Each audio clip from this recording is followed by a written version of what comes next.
பேசுறதை நான் பார்க்கவே கூடாது.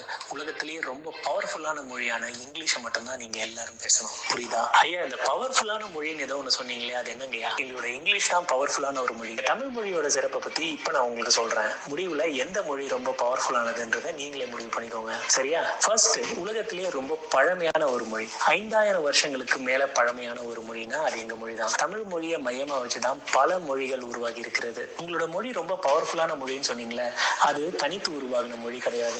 அது ஃபர்ஸ்ட் லாட்டின், கிரீக்கு, பிரெஞ்சு வழியா இங்கிலீஷா மாறின மொழி. எங்களோட தாய்மொழி தனித்து உருவாகிய ஒரு மொழி. பவர்ஃபுல்லான இங்கிலீஷ்ல 26 லெட்டர் தான் இருக்கு, A to Z வரைக்கும் தான். எங்களோட தமிழ்ல உயிர் எழுத்து 12, மெய் எழுத்து 18, உயிர்மை எழுத்து 216. தமிழ்ல நான் உயிர் எழுத்துக்கள் அப்படின்னு ஒண்ணு சொன்னல, அதை ஏன் நாங்க அப்படி சொல்றோம்ன்றதுக்கு உங்களுக்கு அர்த்தம் தெரியுமா? இந்த ஒவ்வொரு எழுத்துக்கும் உணர்வு இருக்கு. எக்ஸாம்பிள் சொல்றேன் கேளு. வலி வந்தா ஆ ஆ, சிரிக்கும் போது இ இ, காரம் போடும்போது உ உ, கோவப்படும் போது ஏ ஏ, வெக்கம் படும்போது ஐ, ஆச்சரியம் படும்போது ஓ ஓ, வக்கனைக்கு அவ், விக்கல் வரும்போது இந்த ரெண்டு மொழிக்கும் சவுண்ட் கம்பேரிசன் பண்ணி பார்க்கலாமா? உங்களோட ஃபர்ஸ்ட் எழுத்து என்னது? ஏ. அது கேபிட்டலா எழுதினாலும் ஏ, ஸ்மாலா எழுதினாலும் ஏ தான். ஆனா எங்களோட மொழியில ஃபர்ஸ்ட் எழுத்து ஆ ஆ.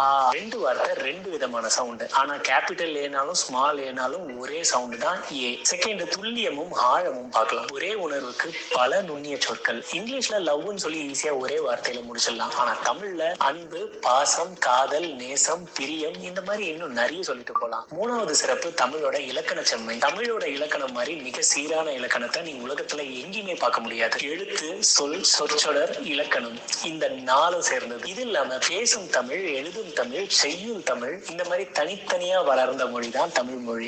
இங்கிலீஷ்ல எக்ஸெப்ஷன்ஸ் ரொம்ப அதிகம். எங்க தமிழ்ல ஒழுக்கம் ரொம்ப அதிகம். 4வது, இயற்கையோடு இணைந்த மொழி. நீர், நிலம், காற்று, காலம், மனித உணர்வு, இது எல்லாவற்றையும் மையமா கொண்டு உருவாகினது. தமிழ்ல இருக்க இலக்கியங்கள் மாதிரி எந்த ஒரு மொழியிலையும் இவ்வளவு சிறப்பாவெல்லாம் எந்த காலத்திலயும் எழுதவே முடியாது.